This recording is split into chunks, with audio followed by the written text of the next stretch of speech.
रसिक हो नमस्कार. आकाशवाणी सांगली केंद्राच्या आजचे पाहुणे या कार्यक्रमात आपलं हार्दिक स्वागत.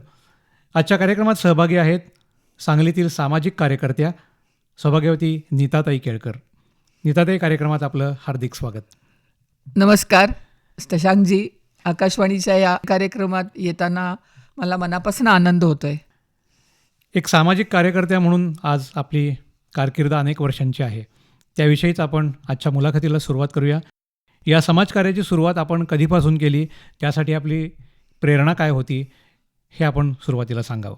माझे वडील वकील असल्यामुळं मी जेव्हा लहानपणी त्यांना माझा निबंध काय लिहू, मी कोण होणार, त्यावेळेला त्यांनी तू भारताची एक चांगली नागरिक होणार असं सांगितलं. आणि माझ्या घरी वडील सेवा दलाचं काम करायचे आणि सासरी सगळे संघाचं विविध क्षेत्रातल्या काम करणारे आमच्या घरातले बरीच मंडळी असल्यामुळं, आणि विशेषतः माझे श्वशूर जे डॉक्टर वावी केळकर मेघालयात 3 वर्ष गेले होते, माझी नणंद पण गेली होती. हे सगळे बघितल्यापासून मला असं वाटत होतं की आपण पण देशासाठी समाजासाठी काहीतरी केलं पाहिजे, वेळ दिला पाहिजे. आणि त्यातूनच मग मी सुरुवातीला एक दिशा एम्प्लॉयमेंट खाजगी रोजगार विनिमय केंद्र असं चालू केलं आणि ते लोकसेवा चॅरिटेबल ट्रस्ट या माध्यमातून चालू करून पहिल्यांदा महिला सक्षमीकरणासाठी मी काम सुरू केलं. हे कधी सुरू झालं?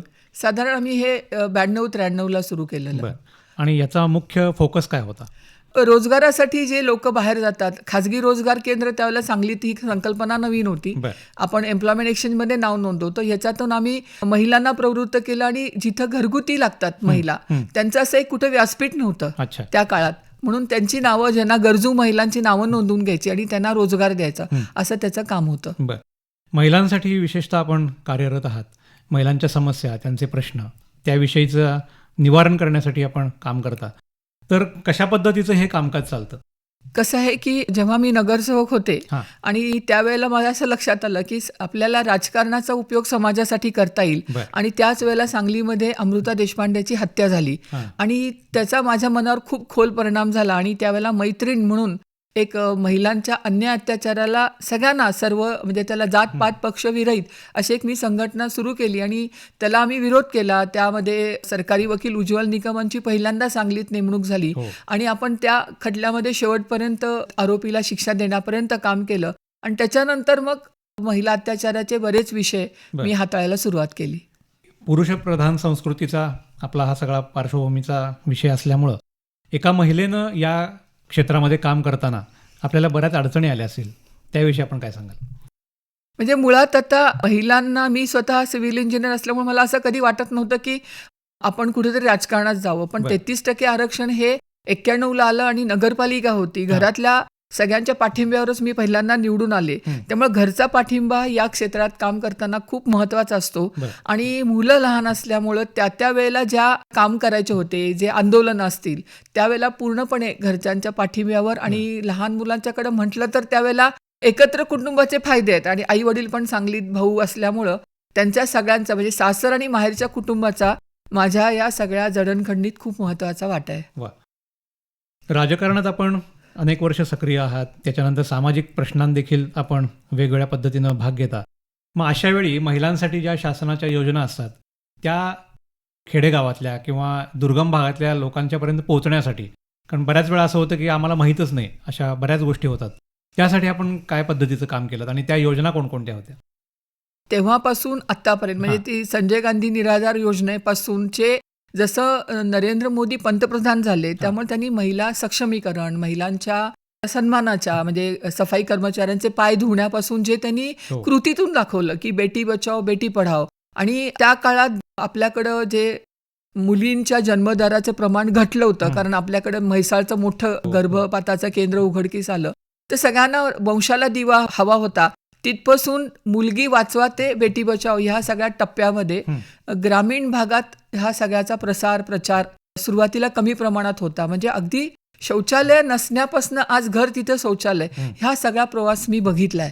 त्यामुळं हे महिलांना आज जे अधिकार मिळाले ते त्यावेळेला नव्हते, त्यामुळे त्यांच्या वतीनं पुरुषच काम करत होते. तर ह्या सगळ्या वाटचालीमध्ये खूप संघर्ष करायला लागलाय की आता विधवांना जो सन्मान दिला जातो तो मिळत नव्हता खेडेगावात. शहरी भागातलं आणि हे जे खेड्यातलं सगळ्या गोष्टीतनं त्याच्यातून इतका अवेअरनेस झालाय की आज कुठलीही महिला घरात सुद्धा घरगुती महिला असेल तर ती काही ना काहीतरी काम करायला प्रवृत्त होतीये. आणि ज्या शिकलेल्या मुली आहेत त्या करिअर ओरिएंटेड आहेत. त्यामुळे तुम्ही जर बघितलं असेल की आता घरचं सांभाळणं हा माझं म्हणणं आहे की हाही सन्मानाचाच विषय आहे, पण ते करून प्रत्येक महिलाला आपल्या कुटुंबाला काहीतरी हातभार लावण्यासाठी ज्या सरकारी योजना आहेत त्याच्यामध्ये मुद्रा योजना आहे, अगदी 50,000 पासून ते 1.5 लाखाचं कर्ज आहे. महिला उद्योगांसाठी योजना आहेत. आता अगदी मुलगी जन्माला येण्यापासून त्या बाई गर्भवती त्याला प्रधानमंत्री मातृवंदन आहे, तिच्या पोषण आहारासाठी 5,000 रुपये. आणि हे सगळं जे जनधनची खाती महिलांच्या नावावर काढली गेली त्याचा फायदा असा झालाय की डायरेक्ट तिच्या खात्यावर, म्हणजे कुणी काढून घ्यायचा प्रश्न नाही. आणि आता तोच प्रकार लाडकी बहीण योजनेचा आहे. तर या सगळ्याच्या माध्यमातून या सगळ्या ज्या योजना आहेत, मग महिलांना अर्ध्या तिकिटात बसची सवलत असेल, त्यामुळे आज बघा तुम्ही की सगळ्या बस स्टँडवर महिलांची गर्दी आहे, त्या प्रवासाला बाहेर पडतायत आणि विशेषतः देवदर्शनाला बाहेर पडतायत. तर एका अर्थानं तिचं सर्वार्थानं म्हणजे ते सक्षमीकरणाच्या ज्या योजना केंद्र आणि महाराष्ट्र शासन राबवते, तर त्या योजना लोकांपर्यंत पोहोचवण्यासाठी आज प्रत्येक म्हणजे गाव पातळीवर जिल्हा परिषद हे भयंकर प्रयत्न करते. त्याचा प्रचार प्रसार करायला आपली सरकारी ज्या यंत्रणा आहेत त्या सगळ्या आता वापरल्या जात आहेत.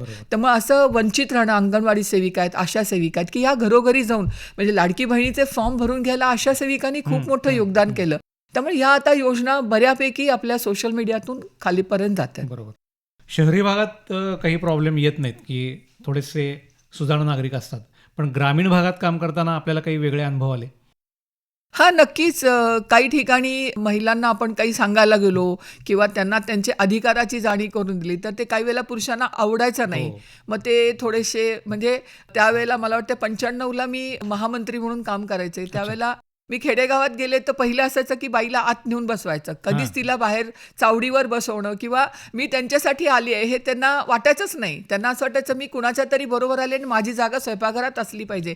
तिथंपासून आज आता इथपर्यंत काम करताना या सगळ्यामध्ये जाणवतं हेच की हळूहळू हा बदल त्यांनीही स्वीकारलाय. म्हणजे पहिले त्यांना हे ॲक्सेप्ट होत नव्हतं की महिला सरपंच होईल, ती झेंडावंदन करेल, तिला स्वतंत्र शौचालयाची गरज आहे, तिला ज्याला आता हिरकणी कक्ष आहेत किंवा महिला ज्या बोलायला लागल्या राईट टू पीचा जे स्वच्छतागृहांची मागणी, हे काहीच नव्हतं ना.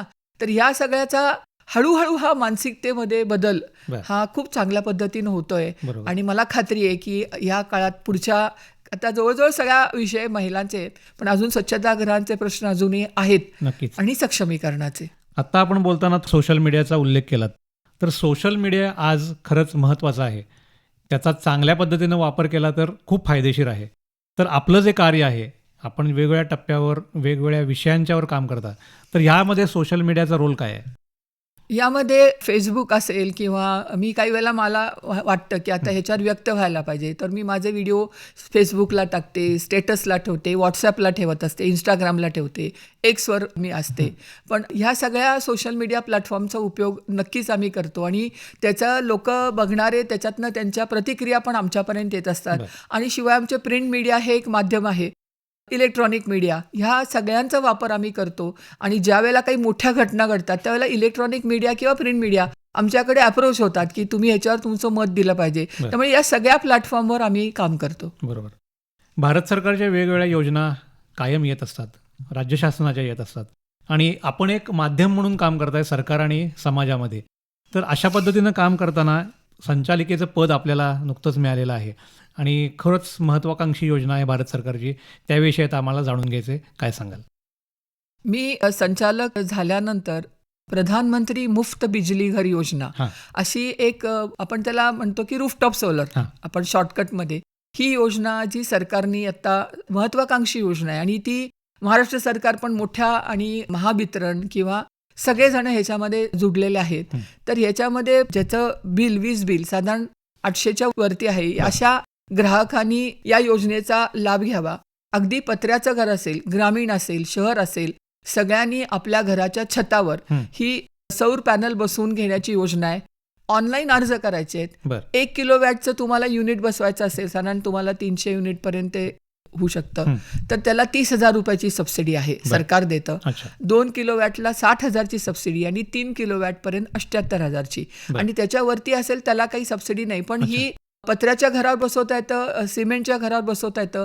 जिथं अपार्टमेंट्स आहेत त्यांनी त्यांच्या लिफ्ट आणि जे पाण्याच्या टाक्यातनं जे पाणी सगळ्यांना देतात, या गोष्टीसाठी जरूर अपार्टमेंट्सनी पण ह्या रूफटॉप सोलरचा लाभ घ्यावा, बरं. असं माझं आव्हान आहे. सरकार आता ही महत्वाकांक्षी योजनेमध्ये ऑनलाईन अर्ज आहेत, डायरेक्ट तुमच्या खात्यावर ट्रान्सफर होणार आहेत. कुणाला काम द्यायचं हा ग्राहकांचा विषय आहे. बर आणि ह्याच्यामध्ये काही सांगितलं जातं की ह्याला रिव्हर्सिंग मीटर हा. आहे. तुम्ही जेव्हा सोलरचं वीज वापरता तेव्हा मीटर उलटं फिरतं आणि रात्री जेव्हा आपण MSEBची किंवा महावितरणची वीज वापरतो तेव्हा उलटं फिरतं.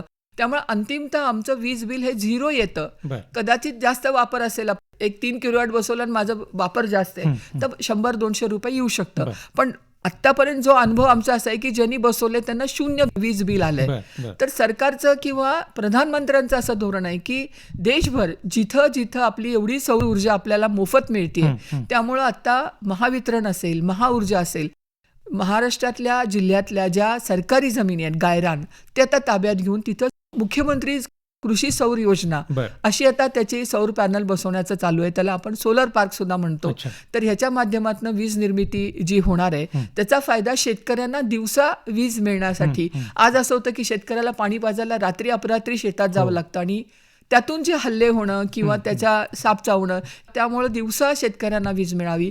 ह्या रूफटॉप सोलर आणि तिसरा विषय आहे मुख्यमंत्री सौर कृषी योजना, अच्छा. सौर पंपसाठी. तर त्याच्यामध्ये आता शेतकऱ्यांना जे वीज नवीन कनेक्शन देणं सरकारने बंद केलंय आणि त्यांची अशी अपेक्षा आहे की तुमच्या जमिनीच्या प्रतीवर, म्हणजे तुमची 2 एकर असेल तर तुम्हाला 3 HP पंप आहे, 5 एकर असेल तर 5 HP पंप आहे, 7.5 HP आहे त्याच्यावरच्या. अच्छा. तर मी मुख्यमंत्र्यांना ही पण विनंती केली की आमच्या भागामध्ये जतसारखा भाग आहे किंवा कृष्णाकाठचा आहे की पुरामध्ये आम्ही जातोय, तर अशासाठी खास हे जे सोलर पॅनल आहेत ते वरच्या लेवलला 20 फुटावर असं बसवण्याच्या बाबतीत काही प्रयोग सुद्धा आपल्या सरकारचे चालू आहेत. बर आणि रूफटॉप सोलर ही महत्वाकांक्षी योजना आहे.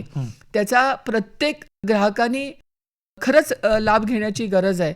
आणि एवढी सुंदर योजना आत्तापर्यंत माझ्या माहितीप्रमाणे आलेली नाही की 0 वीज बिल तुमचं होणार आहे. बर यासाठी काही एजन्सींची नेमणूक केलेली आहे, बँका इन्व्हॉल्व आहेत, काय सांगाल त्याचं? हां, ह्याच्यामध्ये ज्यांनी तिथे एम्पॅनलमेंट केले त्यांच्याकडनं तुम्ही करून घेऊ शकता. तुम्हाला खाजगी तत्वावर तुमचे कोणी ओळखीचे लोक असतील त्यांच्याकडनंही तुम्ही करून, म्हणजे ह्याच्यासाठी कोणाकडनं काम करून घ्यावं असं कुठलंही बंधन नाही. मात्र ह्याला समजा आता एका किलोवॅटला साधारण 65,000 ते 70,000 खर्च येतो. सबसिडी मिळणार आहे 30,000.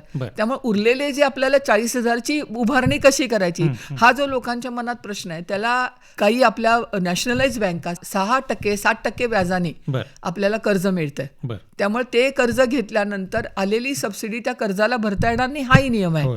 आणि टाटा फायनान्स सारखी काही लोक गावाच्या गावं आता सौर ऊर्जेवर त्या सगळी गावं घ्यावीत अशा पद्धतीचं काम सांगलीमध्ये आता नांगोळ्याला चालू आहे की ते नांगोळे हे गाव 100% सौर पॅनलचं असेल, अशा पद्धतीचं केंद्र सरकारचं धोरण आहे. आपल्या सांगली जिल्ह्याचा विचार केला तर काही वर्षात पुराची परिस्थिती आणि आपला काही भाग सांगली जिल्ह्याचा हा कायम दुष्काळग्रस्त आहे. तर दुष्काळग्रस्त भागातील लोकांना या योजनेचा कशा पद्धतीने फायदा होईल? आता आपण जे दुष्काळग्रस्त भागातच सौर पार्क चालू आहे. बसरगीला आता पूर्ण झालंय. साधारण 5 मेगावॅटचं आता काम तिथलं सौर पॅनलचं सुरू होऊन तिथं जनरेशन चालू झालंय. असे जिथं दुष्काळी भाग आहेत तिथं आपल्याला गायरान जमिनी मिळाल्या आहेत, तिथं आपण ती सौर पॅनल उभी करून तिथनं सोलर पार्क झालेत.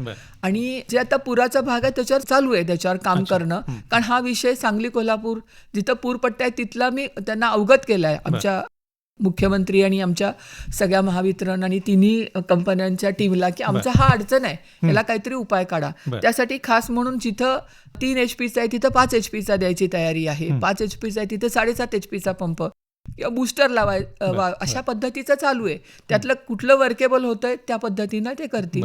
पण आमच्याकडे आता हे जिल्ह्यामध्ये आम्ही आता त्याच्यामध्ये खूप प्रगतीपथावर, म्हणजे पहिले जे 100 दिवसाचा कार्यक्रम होता त्याच्यामध्ये अजून एक 8 दिवसात अजून 2-3 आमचे चालू होतील ऊर्जा निर्मिती सोलर पार्क. अच्छा, सांगली जिल्ह्याची परिस्थिती या संदर्भातली काय आहे?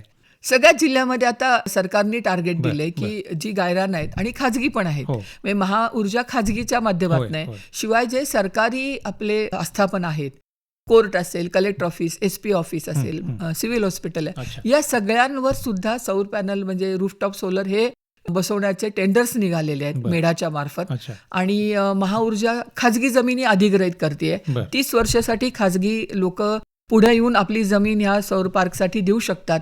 त्याच्यामध्ये दरवर्षी काही पर्सेंटेजमध्ये त्यांना भाडेवाढ मिळणार आहे. बरं. असं 30 वर्षाच्या कराराने अशी काही जमिनी घेतलेल्या आहेत महाऊर्जेकडून. तिथेही आता सोलर पार्कचं काम चालू आहे. बरं. त्यामुळे एकंदर सांगली जिल्ह्यात सुद्धा आपण एक 200 ते 250 मेगावॅटची निर्मिती ह्या नजीकच्या 6 महिन्यात पूर्ण होईल असा मला विश्वास आहे.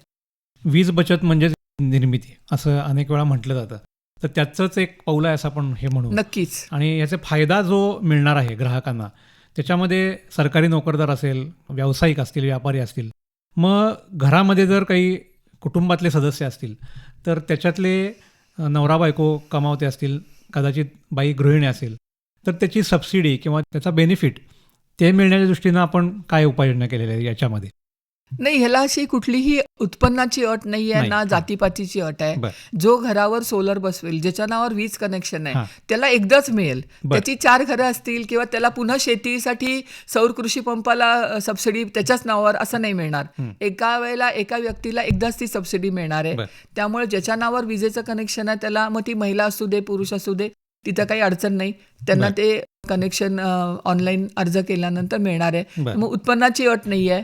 त्यामुळे अगदी छोटं पत्र्याचं घर, कुडाचं घर असेल त्यांनी सुद्धा हे बसावं असं माझं आव्हान आहे. बरं. आणि यामध्ये जे आत्तापर्यंत सहभागी झालेले आहेत ते ऑनलाईन अर्ज आपण करायचा असं म्हणलात, तर साधारण त्याच्यामध्ये काय काय मुद्दे त्यांनी घेतलेले आहेत, की काय तुम्ही तुमची माहिती द्यायची आहे त्याच्यामध्ये? आपलं जे वीज बिल आहे ते अपलोड करायला लागतं. हां.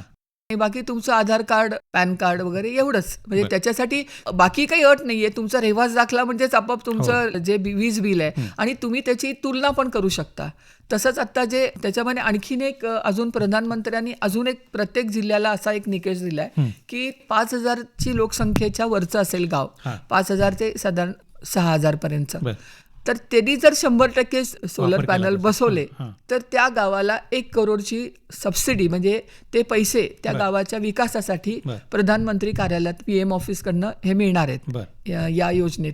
त्यामुळे आमच्या जिल्ह्यामध्ये पण अजून अशा स्पर्धा लावणार आहेत 3-4 हां, गावांच्या. बरं. मग आता या स्पर्धेसाठी अजून आमच्याकडे त्याची चालू आहे तयारी सांगली बरं. जिल्ह्याची. बरं. महत्वाकांक्षी ही एक त्याच्यामध्ये बक्षीस योजना केंद्र शासनाने दिलेली आहे. बरं. हा अवेअरनेस वाढला पाहिजे, त्यासाठी प्रयत्न चालू आहेत. आता थोडंसं याची उपयुक्तता किंवा आत्ता प्रतिसाद जो मिळतोय त्याविषयी काय सांगाल? आता त्याचा प्रतिसाद हळूहळू आहे. बरं. कारण लोकांना असं वाटतंय की उद्याला ते काय पॅनल खराब, 25 वर्षाची याला गॅरंटी आहे. हे पॅनल काही खराब होणार नाहीत असे. त्याला वॉरंटी पण आहे. 1 वर्षाच्या आत काही झालं तर रिप्लेस करून मिळेल असं.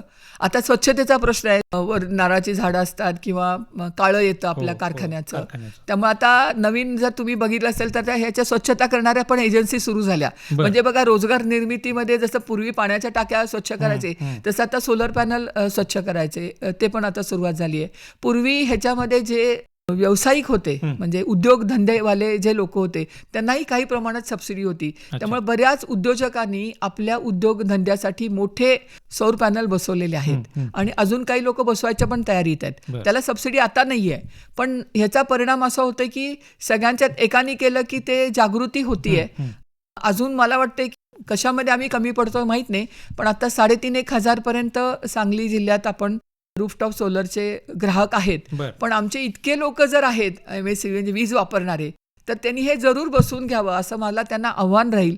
आणि काही लोकांना असं वाटतंय की हे आम्ही आता घेतल्यानंतर पुन्हा आम्हाला कुठल्या तरी हिडनमधनं काहीतरी आमच्यावर चार्जेस बसतील का, असं काहीतरी लोकांच्यात संभ्रमावस्था आहे. तशी काही परिस्थिती नाही. म्हणजे आता स्मार्ट मीटर बसवण्याच्या बाबतीत सुद्धा मी म्हणेन की बसवा, त्याच्यामधनं एवढाच फायदा आहे की वीज गळती थांबणार आहे. दुसरी गोष्ट अशी आहे की तुम्ही रोज किती वापरता ते तुम्हाला दिसणार आहे. बरं, तुम्हाला असं भीती वाटत असेल की हे काहीतरी जास्त घेतील, तर पहिलं आपलं जुनं बिल आहे त्याच्याशी आपण तुलना करू शकतो. शिवाय ह्याचे डेमो आमच्या मुख्य ऑफिसमध्ये आहेत की स्मार्ट मीटर बसवल्यानंतर आणि त्याचे फायदे काय आहेत ते. इथं अदानी ही कंपनीनं हे तयार केलेलं नाही, हे अदानी कंपनीला बसवायचं कॉन्ट्रॅक्ट आहे. त्यामुळे लोकांच्यात गैरसमज आहे की हे अदानीनी काहीतरी गळ्यात मारलेलं आहे आणि हे 12,000 रुपये किमतीचं आमच्याकडनं कधी ना कधीतरी ते घेतलं जाईल पैसे, वसुली केली असं एक आहे. बरं. पण आता अशी कुठलाही हिडन चार्जेस किंवा पुढच्या टप्प्यात वसुली नाही. हे बसवल्यानंतर केंद्र शासनाच्या विविध ज्या ऊर्जा खात्याशी संबंधित म्हणणं अजून काही जे प्रोजेक्ट येणार आहेत त्याचे काही फंडिंग होणार आहे त्यासाठी हे करावं अशी सगळ्यांना आग्रहाची आमची विनंती राहील. या कार्यासाठी सांगलीमध्ये काही वेगळं ऑफिस वगैरे केलेलं आहे, कार्यालय केलेलं आहे? जिथे आता नादुरुस्त मीटर आहेत तिथं जाऊन बसवण्याचं काम होतंय. नादुरुस्त झालेल्या मीटरला पर्यायी हे स्मार्ट मीटर बसवलं जातं. त्याचं ऑफिस मेन ऑफिसच्या शेजारीच आहे, म्हणजे MSEBच्या तिथेच आहे. त्यामुळे हे काम चालू आहे. बरं, प्रत्यक्ष MSEBचा याच्यामध्ये काय सहभाग आहे? नाही, हे सगळी यंत्रणा ही महावितरण, महाऊर्जा आणि ट्रान्समिशन. कारण शेवटी हे काय, जे सौर ऊर्जा तयार झाली ती देणार कुठे, त्यासाठी जिथे ट्रान्समिशनचे सबस्टेशन आहेत त्याला लगतच हे आपल्याला सोलर पार्क करण्यासाठी त्या पद्धतीच्या जमिनी आम्ही घेऊ शकतो. त्यामुळे महाऊर्जा जेव्हा टेंडर काढते जमिनीसाठी किंवा मागणी नोंदवताना जवळ आपलं कुठलं तरी सबस्टेशन हवं, त्यामुळे ट्रान्समिशनचा तिथे संबंध येतो. महाऊर्जेचे लोक हे सगळं टेंडर प्रक्रियेमध्ये असतात. जमिनी घेणं, त्याचं सगळं लेआउट वगैरे सँक्शन करणं, या सगळ्यामध्ये त्यांचा उपयोग राहतो. आणि आता जिल्ह्याचे प्रश्न आहेत ते मी सोडवताना माझ्या लक्षात येतं की आता शेटफळे म्हणून आपल्या आटपाडी तालुक्यात आहे, सबस्टेशन तयार झालंय. 2-3 जे आपले विजेचे खांब राहिले होते टाकायचे ते जातात वन खात्याच्या हद्दीत, त्यामुळे ते पेंडिंग पडलं होतं. त्यामुळे 11 गावाला जो अखंडित वीज पुरवठा किंवा उद्योगधंद्यांना जी आता अपेक्षा आहे की काही जणांना मध्येच ट्रिप झालं, त्यांचं नुकसान भयंकर होतं, तर ह्यांना जे अखंडित वीज पुरवठा आहे हा या आमच्या सोलर पार्कच्या माध्यमातून आम्ही देऊ शकणार आहे, शेतकऱ्यांना देऊ शकणार आहे. त्यामुळे या तिन्ही म्हणजे महावितरण, महापारेषण आणि महाऊर्जा या तिघांचाही ह्याच्यामध्ये महत्त्वपूर्ण रोल आहे. बरोबर. फक्त ते पॅनल बसवण्याचं काम आहे ते फक्त एजन्सीज आहेत. हो, त्या सुद्धा आपल्या मनावर आहे आपण कोणाकडनं बसवून घ्या. अगदी बरोबर. त्याच्यामध्ये तुम्ही निगोसिएशन करता, पॅनल मधलं कुठले 1, 2, 3 प्रकार. शेवटी असं आहे की जसं आपण चष्म्याचे लेन्सेस बघतो, कुठलं चांगलं घ्यावं, हे सगळं आपल्या हातातल्या गोष्टी आहेत. म्हणजे आपल्याकडे चॉईस आहे. अगदी. त्यामुळं ग्राहकांना असं वाटतं का म्हणे की आमच्यावर हे लादलंय वगैरे अशा पद्धतीने, हे तुमच्या चॉईसनं तुम्ही करू शकता. फक्त ऑनलाईन तुम्ही अर्ज करायचा आहे. एकदा अर्ज मंजूर झाला की एजन्सी तुम्ही नेमायची, एजन्सी काम करते. काम केल्यावर कळल्यानंतर मीटर आणून बसवायचं काम MSEB करते. अच्छा. आता आपण जो भारत सरकारचा सौरविषयक प्रकल्प आहे त्याविषयी बोलताना आपण त्याच्या संचालिका आहात, तर आपण संचालिका म्हणून आपलं जे कार्य आहे, आपल्याला काही टार्गेट दिले आहेत का, किंवा आपण कशा पद्धतीनं ते लोकांपर्यंत पोहोचवण्यासाठी काम करतायत त्याविषयी सांगा.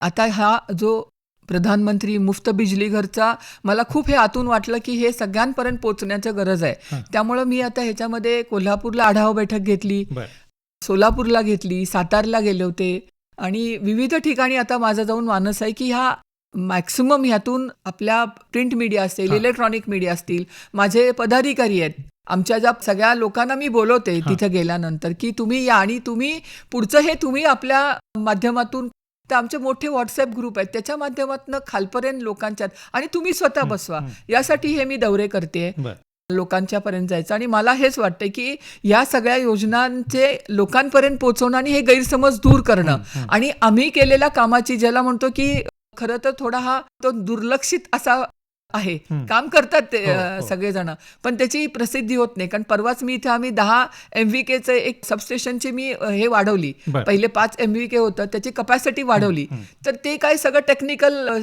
सबस्टेशनचा विषय होता. पण मग त्यांनीच पुढाकार घेतला की तुम्ही सांगलीत आहे तर आपण त्याचं उद्घाटन करू. मग त्याला आता म्हणजे जे अधिकारी काम करतात त्याला एक प्रकारचे हे सोलर पार्क चालू आहेत, त्याला जाऊन भेटी देणं, वेगवेगळ्या ठिकाणी नागरिकांच्या अडचणी सोडवणं.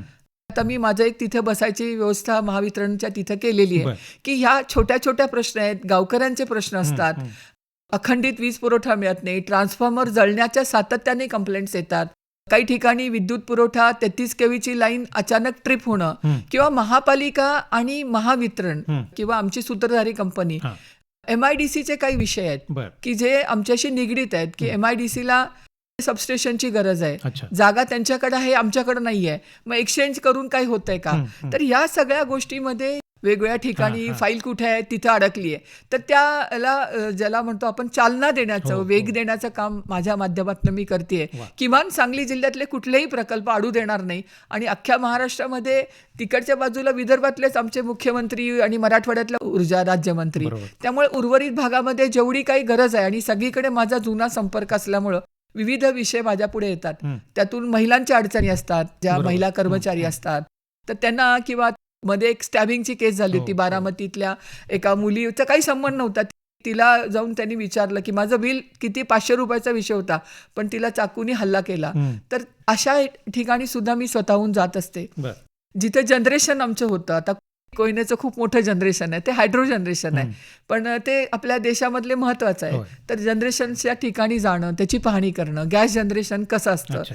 तर याची एक क्युरिओसिटी पण आहे. आणि त्यामुळं गेल्यामुळं कसं होतं की तिथल्याही स्टाफला आमची कोणीतरी दखल घेतंय हां, हां. ही एक भावना निर्माण होती. कर्मचाऱ्यांच्याही अडचणी असतात, नागरिकांच्याही असतात, त्यामुळे ह्याच्यातला एक चांगला सेतू बनण्याचं काम मी करते. वा, वा. खूप छान. प्रधानमंत्र्यांच्या ज्या योजना आहेत त्यातली एक महत्त्वाकांक्षी योजना सौर ऊर्जेबाबत, तर त्याविषयी अतिशय मोलाची माहिती आज आकाशवाणीच्या माध्यमातून श्रोत्यांच्यापर्यंत पोहोचणार आहे. आणि ती माहिती देण्यासाठी आज आपण उपस्थित झालात त्याबद्दल आकाशवाणी परिवारातर्फे आपले मनःपूर्वक धन्यवाद. धन्यवाद.